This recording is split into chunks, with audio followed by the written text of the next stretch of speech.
கர்மா. இன்னைக்கு பேச போறதே கர்மாவை பத்தி தான். கர்மா உண்மையா பொய்யா இது முதல்ல தெரிஞ்சுக்கணும். ஒரு ஜாதகத்திலே கர்மா இருக்கா இல்லையான்னு தெரிஞ்சுக்கணும்.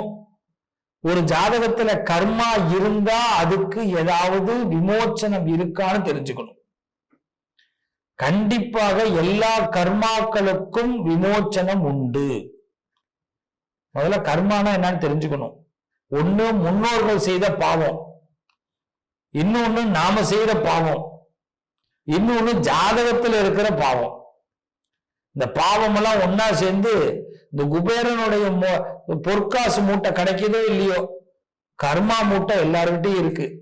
தயவு செய்து அந்த கர்மாவை அங்க அப்படியே கலட்டி வச்சிடணும். அந்த மூட்டையை தூக்கி எரிஞ்சிடணும். அதை எரிஞ்சாதான் நமக்கு ஒரு முடிவு, ஒரு நல்லது நடக்கும். இன்னைக்கு நிறைய பேருக்கு ஏன் வீடு கட்ட முடியல, ஏன் கல்யாணம் பண்ணிக்க முடியல, ஏன் குழந்தை நல்லா அமைய மாட்டேங்குது, பிள்ளைங்களால ஏன் சந்தோஷம் இல்லை, குழந்தையே ஏன் அமையல, ஏன் வேலை வாய்ப்புகள்ல கஷ்டம், ஏன் வெளிநாட்டுல ரொம்ப கஷ்டப்பட்டுக்கிட்டு இருக்கிறோம், ஏன் நமக்குன்னு ஒரு தனி தொழில் அமைய முடிய மாட்டேங்குது, ஏன் நம்ம இன்னொருத்தவங்க கட்டுப்பாட்டுக்குள்ளே இருக்கிறோம். இப்படி பல கேள்வி இருக்கு எல்லாருக்கிட்டையும். இது எல்லாம் போக அப்புறமா ஆசைகள். நான் அதுக்குள்ளேயே வரல. ஆசைக்கு முன்னாடி இவ்வளவு இடைஞ்சல்கள், இடைஞ்சலை தாண்டி தானே ஆசை. இந்த இடைஞ்சல்லாம் இல்லாம இருக்கணும்னா என்ன பண்றது? ஏன் இடைஞ்சல் ஏற்படுது? கர்மாவால ஏற்படுது. கர்மா அதை அழித்தால் மட்டும்தான் நமக்கு இந்த இடைஞ்சல்கள் விலகும். இந்த கர்மாவெல்லாம் அழிக்காம நம்ம ஏதாவது பரிகாரம் செஞ்சுக்கிட்டு ஆசைப்பட்டுக்கிட்டே வாழ்ந்துகிட்டே இருந்தோம்னா வாழ்க்கையில நிம்மதியே இருக்காது. அப்ப கர்மானா எதுன்னு தெரிஞ்சுக்கணும். நம்ம ராசிக்கு என்ன கர்மான்னு தெரிஞ்சுக்கணும். நம்ம ராசிக்கு எந்த கோயிலுக்கு போகணும்னு தெரிஞ்சுக்கணும். நம்ம ராசிக்கு எந்த கடவுளை கும்பிட்டா கர்மா விலகுன்னு தெரிஞ்சுக்கணும். இதை ஒரு பொக்கிஷமா நம்ம பயன்படுத்தணும். இந்த வீடியோ பார்க்குற நீங்க அவசியம் நான் சொல்ற கோவில்களுக்கு சென்று வழிபாடு செய்யுங்க. கண்டிப்பா உங்க கர்மா விலகும். நிச்சயமா அந்த வழிபாட்டுக்கு பிறகு உங்க வாழ்க்கையில பெரிய விமோச்சனம் கிடைக்கும். எடுத்த உடனே கோயிலுக்கு போகணும்னு அவசியம் இல்லை. இந்த பதிவு கேட்ட பிறகு நம்பிக்கையோட சுவாமி ரூமுக்கு போயிட்டு ஒரு தீபத்தை ஏத்திட்டு, இறைவா இந்த பதிவு கேட்டிருக்கிற இந்த சுவாமியை நான் சீக்கிரம் வந்து பார்க்கணும், என் கர்மா விலகணும் அப்படின்னு முதல்ல பிரார்த்தனை பண்ணுங்க. அந்த சுவாமி உங்களை பார்க்கறதுக்கு அனுமதி சீட்டு கொடுப்பார். சில பேர் நினைச்சுக்கிறாங்க இந்த கோவிலுக்கு போன உடனேதான் கர்மா விலகும் அப்படின்னு. இல்ல, போகணும்னு நினைச்சாலே கர்மா விலகும். நம்பிக்கையோடு நடக்கணும். ஆனா பதிவை பார்த்துட்டு இது என்னது அப்படின்னு நினைச்சிடாதீங்க. இந்த கர்மாங்கிறது நம்ம வாழ்க்கைக்கு முக்கியமானது. நம்ம கனவுகளை தகர்க்கக்கூடியது கர்மா. இந்த தகர்க்கக்கூடிய கனவு, வாழ்க்கையே கனவு தானங்க. எல்லாத்தையும் தகர்த்துட்டு போறதுக்கு வாழ்றோம். ஜெயிக்க வேணாமா? இதை ஒவ்வொரு ராசிக்கும் நான் கொடுக்கிறேன். இதை ஒவ்வொரு ராசிக்காரர்களும் சரியாக பின்பற்றுங்க. நிச்சயமாக இந்த கர்ம வினை அகலும். கர்மாவை ஜெயிப்போம். நிறைய பேர் சொல்றாங்க கர்மானா பெரிய, அதெல்லாம் எதுவுமே இல்லை, யாரோ பண்ண பாவம், நம்ம ஜாதகத்தில் இருக்கிற பிரச்சனை, அதை தீக்கிறதுக்கு வழி இருக்கு. நம்புங்க, அதை தீக்கிறதுக்கு வழி இருக்கு. கர்மாவை நம்மளால ஜெயிக்க முடியும். நீங்க கண்டிப்பா கர்மாவை ஜெயிக்கிற நேரம் வந்துருச்சு. அதனாலதான் இந்த பதிவை பார்க்கிறோம். ஒரு சகோதரனா, ஒரு சகோதரிகள், சகோதரர்களுக்கு நான் சொல்ற இந்த பதிவு உங்க கர்ம வினையை அகற்றும், கர்மாவை வலுவிழக்க செய்யும், நல்லது நடக்கும். பார்க்கலாமா? சிம்மராசி அன்பர்களே, பல பேருக்கு பல பிரச்சனை. நமக்கு எதை எடுத்தாலும் பிரச்சனை. ஒவ்வொரு ராசிக்கு ஒவ்வொரு கர்மா இருக்கு. அந்தந்த கர்மாவுக்கு ஏதாவது ஒரு வேலை நடக்கும், ஏதோ ஒரு செயல்பாடு, அதை மாத்துறாங்க. வாழ்க்கையே கர்மாவா இருந்தா என்ன பண்றது? சிம்மத்தோட குழப்பமே அதுதான். நம்பாத சாமி இல்லைங்க, நம்பாத உறவுகள் இல்லை, எல்லாரையும் நம்பியாச்சு. முடிவு எல்லாரும் ஒன்றுதான் தெரிஞ்சு போச்சு. கடவுளும் அதே மாதிரிதான் யோசிக்கிறாரு, மனுஷங்களும் அதே மாதிரிதான் யோசிக்கிறாங்க. அதனால சிம்மம் ஒரு விரக்திக்கே வந்துடுது. இதுதான் சிம்மத்துடைய கர்மா. அடிக்கடி விரக்தி அடையக்கூடிய ஒரு ராசினா சிம்மம். தொழிலையும் விரக்தி, வியாபாரத்திலையும் விரக்தி, வேலை பார்க்கக்கூடிய இடத்துலையும் விரக்தி, படிப்புல விரக்தி, கல்வி இன்னும் சொல்ல போனா கணவன் மனைவி வாழ்க்கையில விரக்தி. இந்த விரக்தி அப்படிங்கிறது கர்மா வடிவத்துல நம்மள ஆட்டி படைக்குது. அப்படி என்னங்க நாங்க பாவம் பண்ணோம்? இதுக்கு ஒரு விமோச்சனமே கிடையாதா? இதுதான் சிம்ம ராசிக்காரர்கள் அதிகம் சொல்லக்கூடிய வார்த்தை. இருக்குங்க, விமோச்சனம் இருக்கு, இல்லாமலாம் எதுவுமே கிடையாது. நமக்கு ஒரு காலம் பிறக்கும் பொழுது விமோச்சனம் காதுல வந்து விழும்.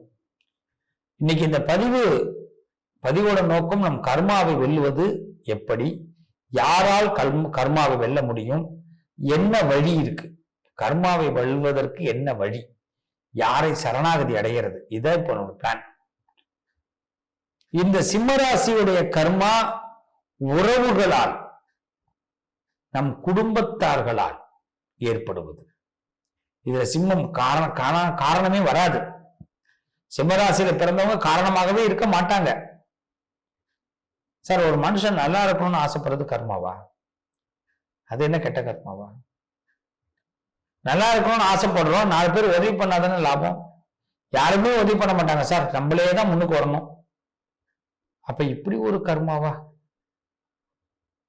பாராட்டே வாங்காதது ஒரு கர்மா. அப்போ ஒரு புரட்சி தான் நடக்குங்க. உங்க வாழ்க்கையை பொறுத்த வரைக்கும் புரட்சி தான். ஒரு விதை இருக்கு, அந்த விதைக்குள்ள இருந்து ஒரு மரம் உருவாகுது. அந்த மரத்துல நிறைய கிளைகள், நிறைய பழங்கள், காய் கனிகள்லாம் உற்பத்தி ஆகி அடுத்த விதைகளை உற்பத்தி ஆகுது. கோடான கோடி விதைகள் உற்பத்தி ஆகுது. ஆனா இது எல்லாமே ஒரு விதையில ஆரம்பிச்சது தானே.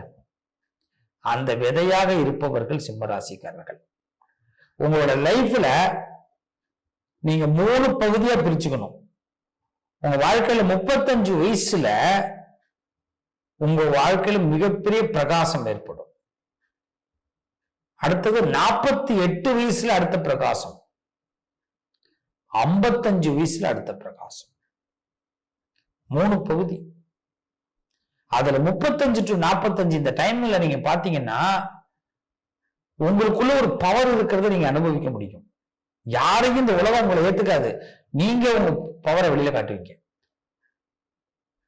ஆனா இதுக்கு 22 வயசுல இருந்து நீங்க போராடுவீங்க. 22 வயசு வரைக்கும் இருந்த அந்த நிம்மதி அடுத்தது இருக்காது, போராட்டத்துக்காகவே இருக்கும். இதான் சிம்மம். இந்த இடத்துல எல்லாம் யார் கை கொடுத்து உங்களை உதவுவானா? சிவன் தான் கை கொடுத்து உதவுவார். இப்ப இந்த கர்மா நம்மளுடைய வார்த்தைகள்ல கிடையாது. இந்த சிம்மராசியுடைய கர்மா வார்த்தைகள்ல கிடையாது, பல பேருடைய வேதனைகளில் நமக்கு கர்மா. அப்ப முன்னோர்கள், நம்ம வந்த வழி அம்சங்கள், செய்த முன்னோர்களுடைய பாவங்கள், இதெல்லாம் நம்மளை துரத்துது. இதுல நாம காரணமே இல்லை. ஒவ்வொரு இடத்தவங்க பாத்தீங்கன்னா அவங்க பேசுற வார்த்தை உங்களுக்கு கர்மாவா மாறும். இது முதல் கர்மாவே உங்களுக்கு முன்னோர்கள் கர்மா தான். 2வது கர்மா தான் நீங்க பேசுற வார்த்தை. அதுல உங்களுக்கு ஏற்படக்கூடிய கோபம். இப்ப கோபமும் குறையணும். ஏன்னா நீங்க பேசுறது 10 பேருக்கு பிடிக்காது, 2 பேருக்கு தான் பிடிக்கும்.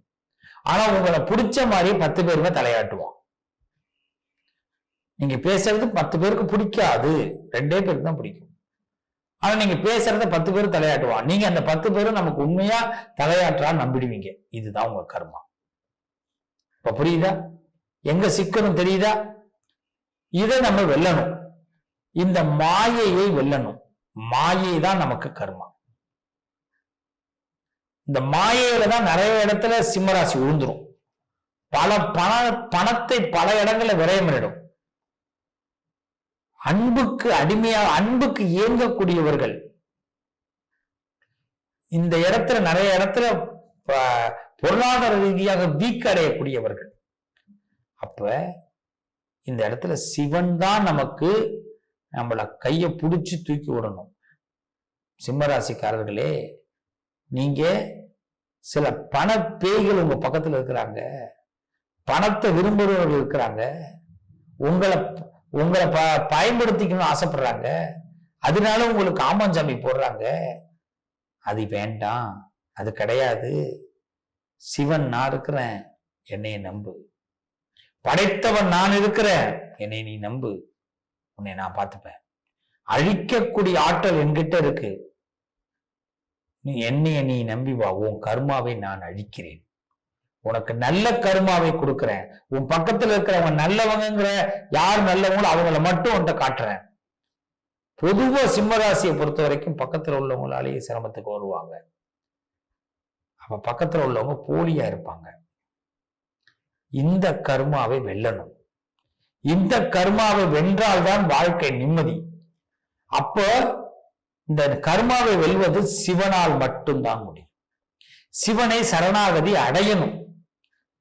கைலாசநாதர்னு எங்க இருந்தாலும் கைலைநாதரை சிம்மராசிக்காரர்கள் வழிபாடு செய்தால் நிச்சயமாக உங்களுக்கு நல்லது நடக்கும். கைலாசநாதர் ஆலயம் சென்று வழிபாடு செய்யுங்க. சோமசுந்தரேஸ்வரர் மதுரையில் இருக்கார், சோமசுந்தரேஸ்வரர் ஆலயம் சென்று வழிபாடு பண்ணுங்க. கைலாசநாதர், சோமசுந்தரேஸ்வரர், இந்த ஆலயங்களில் உங்கள் வழிபாடு இருந்தால், இந்த சிவனை நீங்கள் சந்தித்தால் நிச்சயமாக உங்க கர்மா உங்களுக்கு நல்ல பதிலை கொடுக்கும்.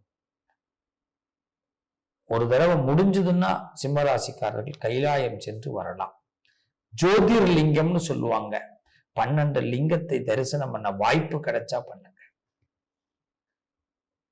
நிச்சயமாக உங்களுடைய கர்மா கண்டிப்பாக செயலிழந்துடும்.